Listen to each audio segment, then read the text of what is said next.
The sound wasn't crying, it was tapping. I sat up in the dark. The clock blinked 3:11 a.m. Cold, too quiet. My wife's side of the bed was empty again.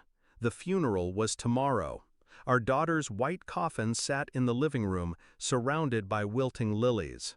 She was 3, pale, beautiful, and still. Except now, something moved.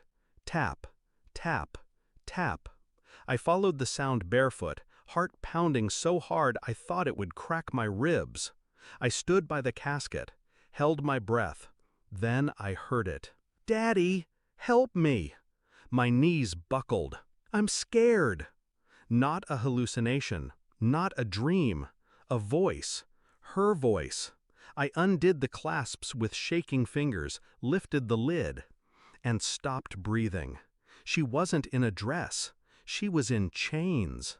Steel cuffs around her ankles, fresh bruises on her wrists, a gag stuffed inside her cheek. I dropped to my knees, shaking, trying to pull the bindings loose. She whimpered, tried to speak. I held her like I hadn't held her in weeks. My tears soaked her hair. When she could finally whisper, she said just 2 words. "Mommy, watched." I froze. I asked again. She nodded.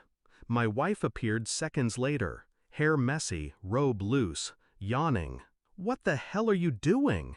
I just stared at her. She blinked, covered her mouth. What happened? But I didn't speak, because I knew something she didn't.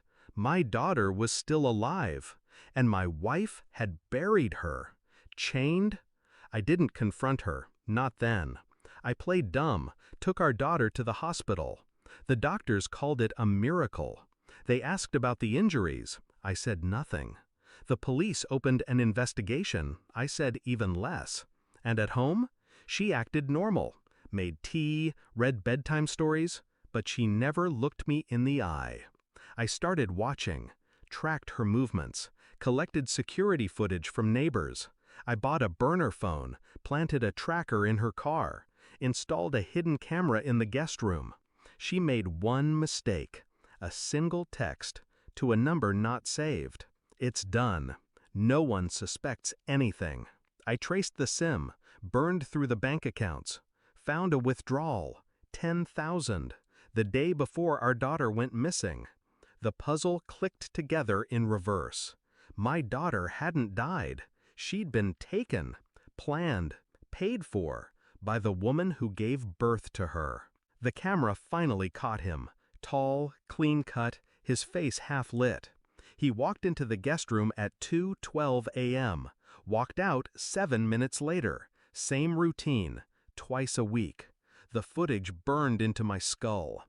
I ran his face through a friend's software. Facial recognition pinged. Psychiatrist. Works with children. My daughter had seen him twice in the past month. My wife insisted it was for trauma recovery. Now I knew why. He wasn't healing her. He was helping her silence her. For good. I printed everything, every photo, every transaction, every timestamp. Then I waited. She came home to candles, music, soft jazz playing through the hallway speaker. She smiled when she saw the wine. Trying to make things normal again? Something like that. I poured 2 glasses, set them on the table. Then I handed her the folder. Her smile dropped. She opened it, slowly. The photos, the surveillance stills, the text logs, the chain imprint on our daughter's ankle. She didn't speak, just stared at me like I'd stabbed her. "You knew?" I didn't blink. From the moment she said your name.